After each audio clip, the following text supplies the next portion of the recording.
joined right now on RealAgriculture.com by Kevin Heppner. He's with Golden West Radio. Welcome today, Kelvin. Thank you, Sean. Kelvin, today you were over at GrainWorld, which is an annual event, the meeting of the Canadian grain industry. Obviously the board gives an update, and there's a few speakers. What were some of the things that came out from the pros today? Yeah, of course, the Canadian Wheat Board released its new crop pro today. Wheat prices up, barley prices up. Both sides, tight supplies are a concern, especially on the barley side. Wheat stocks around the world are actually at fairly comfortable levels, but along with, of course, corn dominates the game, and U.S. corn supplies are tight, so the board is forecasting higher wheat prices. So that was the general outlook today. Of course, plenty of economists speaking at this event, and generally the outlooks remain bullish right now for commodities. The only bearish factors right now come from, of course, with the uncertainty that's happening in the Middle East, North Africa, that sort of thing, and of course the speculative presence that we've seen the impact of that side of things on the markets last week, especially on Tuesday when we saw markets go down. So, Kelvin, what was some of the reaction from the people in the audience regarding the pro? Were the numbers in it expected, or were there some questions and comments? I think numbers were in line with what was expected. It's not like the pro is up.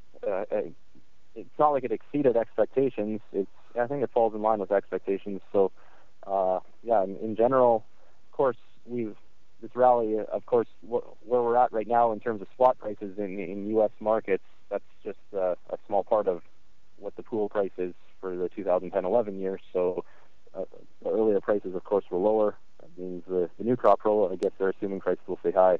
With the pooling system, the way it works, that's how it goes, I guess. Okay, so there's a speaker named Bill Lapp who did a study on, I guess, corn prices in relation to the ethanol program. What were some of his findings? Bill, I'm not sure Bill conducted the study. It was conducted by several other researchers in the U.S. Bill is with Advanced Economic Solutions at Omaha, Nebraska, and what they found, they tried to put a specific dollar amount on the impact that ethanol has had on commodity prices. They found that the ethanol industry has raised corn prices in the U.S. by what they say $2.20 a bushel. And so, of course, that's been good for all the other commodities from a farmer perspective. Everything else has been pulled up along with corn, but $2.20, that's quite significant from a grower's perspective. Once again, what was kind of the reaction from the group? Was that sort of a number that was sort of taken as, oh yeah, that makes sense, or was there some real questioning in that number? There was some mixed reaction. Of course, it depends what kind of cost you all want to measure and what kind of perspective you want to take. Whether we want, of course, what's the value of being energy independent or of energy self-supportive on energy, that sort of thing. So, of course, the room was mixed because half the people in the room make a living or benefit from biofuels, and the other half, of course, I kind of agreed with what Bill was saying, I guess. So there was a mixed reaction, that's for sure. So what were your thoughts on that number? Did you think did you kind of question that number, or did that kind of make some sense to you? It made sense to me. Of course, ethanol this year, I believe, 36 to 40% of U.S. corn is going to ethanol. So one of the questions that was raised by some of the Canadian Food Grains Bank had some representatives here at GrainWorld, and one of the questions they raised was whether ethanol or biofuels are the new food aid of, to put it in quotation marks, of course not from a moral perspective, I guess, but in the past, I guess, what they alluded to was food aid being used to support U.S. farm prices. Whenever there's excess production, the excess has gone to food aid in the past, and now it seems with, I guess there's been some cuts to food aid, and that is, are biofuels the new food aid in that sense? Are biofuels essentially just a program to support U.S. farm prices, which of course benefit Canadian farmers as well because the prices are set in the U.S., that sort of thing. And then I guess at the end you had said that there was a representative there from Bunge, Nick Hoyt, who talked about the oilseed markets. Yes. He gave a canola seed or a canola acre forecast that would maybe be a little bit bullish. Yeah, in terms of the acreage numbers, he's on the higher end of the spectrum. I know lots of people forecasting a record number of canola acres this year. This could also be the year, I guess, where canola acres surpass wheat acreage in Western Canada.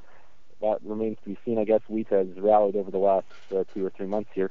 But yeah, he forecasted between 19.5 to 19.5 to 20.5 million acres of canola will be planted in Canada this year.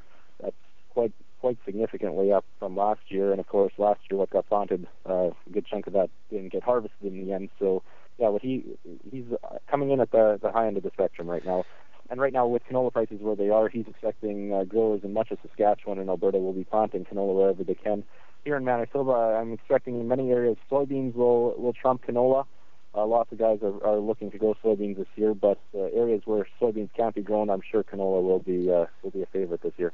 Well, I think the big question still remains: will certain areas of Saskatchewan be dry enough to even plant a canola crop?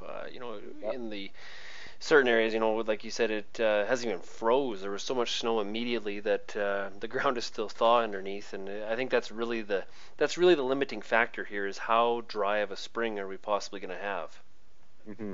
And that's a story right across Western Canada. Here in Manitoba, of course, we have a big concerns about flooding with the Red River Valley. So that could potentially lead to more canola acres if we flood, because canola can be planted later. But I know lots of guys are saying they'll be willing to put soybeans, after seeing what soybeans did in terms of handling excess moisture last year. Soybeans seem to have a much better advantage in terms of the moisture last year over canola. So there's still producers talking about planting soybeans in mid-June or late, like in terms of planting soybeans quite a few weeks later than what we'd normally be comfortable with. They're still willing to put soybeans in then because of what they saw happen last year. So I would have to think that when he said, through a range of 19.5 to 20.5, there had to be a little bit of scoffing from the crowd, a little bit of sort of, whoosh, are you kidding me? Yeah, it's at the higher end. Lots of people, I believe, was it Viterra's estimate, I believe, was 18 to 18.5. So he's not completely, it's not completely out of the blue, but it's at the higher end of the spectrum, that's for sure. And the thing is, here at GrainWorld, these are the people, Sean, that we interview all the time. It's a room full of experts. We go to them as experts, so they all have their own opinions, and of course, they all ask questions and have discussions and question where these numbers come from. So yeah, it was mixed reaction, I guess, but most I think the numbers still fell in line with what I guess is the general range. Yeah, I would definitely think that Viterra's estimate of 18 to 18.5 would be the most common sort of estimate at this point. Yeah, I've heard. Yeah, there's numbers anywhere from, I guess, like, I don't know, 17, somewhere around there, if all of a sudden planting issues arise in terms of the moisture. But yeah, 20.5, that's a lot, and he admitted that would have to be near perfect conditions, or if not perfect conditions, in terms of the moisture situation in Western Canada. Every forecast comes with a disclaimer, so. Exactly. And that's one of the things here at GrainWorld. All these economists, all these forecasters, they make a point of whatever. We always make fun of weather forecasters, their ability to predict the weather. It's much the same when it comes to economics and the markets. For sure, I would agree. Okay, Kelvin, thanks a lot for joining us today, and I'm sure we'll talk to you again in the future. All right, thank you, Sean.